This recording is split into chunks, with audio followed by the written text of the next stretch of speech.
A missing Israeli woman is being held hostage in Iraq. The Israeli Prime Minister's office confirming that Elizabeth Tsurkov is an Israeli-Russian citizen and academic who has been missing for several months in Iraq, and she is being held by the Shia militia as a hostage of Hezbollah.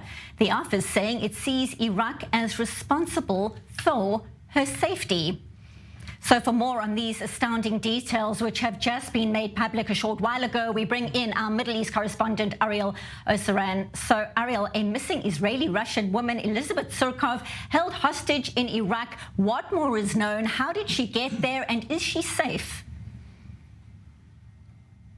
Right, Benita. So as a diplomatic source calls this is not a good incident for Israel. They are saying that she is, while Tsurkov is in good health, she is a citizen in need, and Israel will do all it can to release her. Now, we're talking about a 36-year-old Israeli researcher who also holds a Russian passport, and she went to Iraq in January to do academic research. According to her family, telling the New York Times, she was kidnapped in the middle of Baghdad. And as well, in addition to the Israeli government, they also see the Iraqi government responsible for her safety. Now, according to the statement by the Prime Minister's office, as you mentioned a while ago, he's being held by the Iraqi militia Kataib Hezbollah. They're part of the broader Shiite pro-Iranian coalition there. Reminder of this group, the commander Abu Hadi Muhandes was killed alongside the IRGC Quds Force commander Qasem Soleimani in that U.S. American drone strike in January of 2020. But we're talking about a separate group than the Lebanese group Hezbollah. Another important note by the diplomatic source revealing additional information is that Tsurkov is not a Mossad agent. She is simply an Israeli citizen that came to Iraq for academic purposes.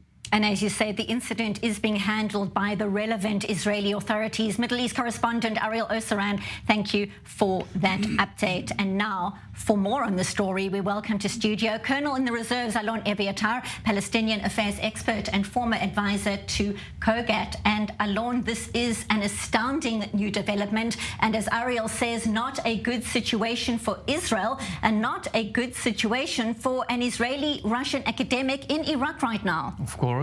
And it's a very severe or very, I would say, bad case, even for her, first of all.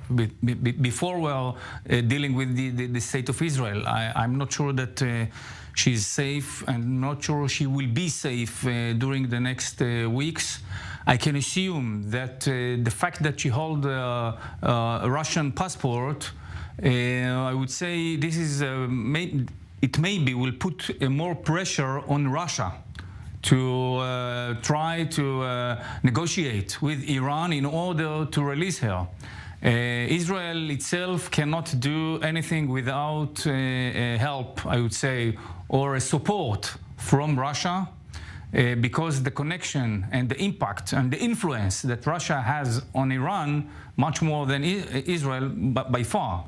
The complicated relation between Israel and Iran. Iran is enemy. You cannot negotiate with the enemy, especially while we're speaking about Iran, without any support from outside.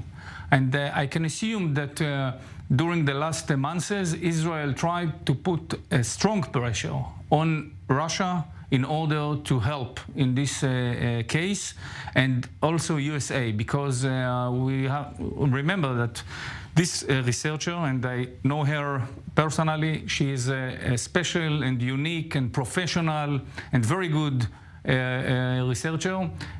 She did her doctorate or postdoctorate, I think, in American University. So Princeton, yes. Princeton, yeah, to be exact.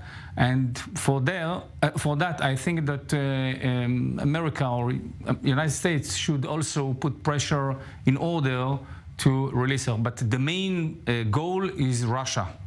I think that Israel decided to publish this story few months after they kidnapped, because I think that the situation is not good for us. It certainly isn't good, and we will be following to see exactly what transpires.